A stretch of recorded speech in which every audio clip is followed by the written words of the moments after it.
Democracy. The idea that everyone gets a say. Limitations. The idea that what's said is held. We stand in our boxes checking off the elephants and donkeys, our nation a zoo of political tyrannies.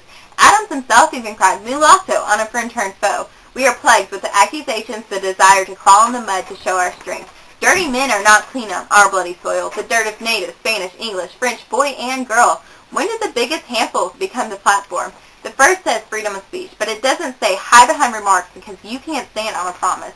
It's just a way to go day to day to day to day, not doing a thing but getting your wallet big and your name higher on the chain. Hold out your hand to a feeding nation. Ask for a prize for keeping it alive. The technicalities hidden between riddles and games, but that one hit of the bat sends the ball straight into the other team's hands, like Conway in his plunge from the top to the Scandler that gave the show to the victim.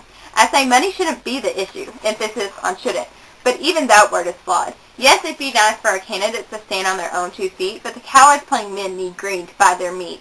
The government could step in and say, hey, let the commercials take a backseat to what you have to preach, but then we see the true men, and unlike any tragedy, we don't see their fall from grace.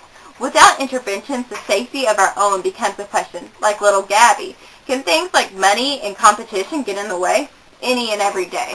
If only your own can make a decision based on an unspoken speech, and not a couple of facial injections. The runners try to get into the public eye, but they don't see the starving nation they are suppressing just wants someone who picks from the cherry tree. Government can step in if they choose, but what they don't see, the polls aren't low because there's no one good.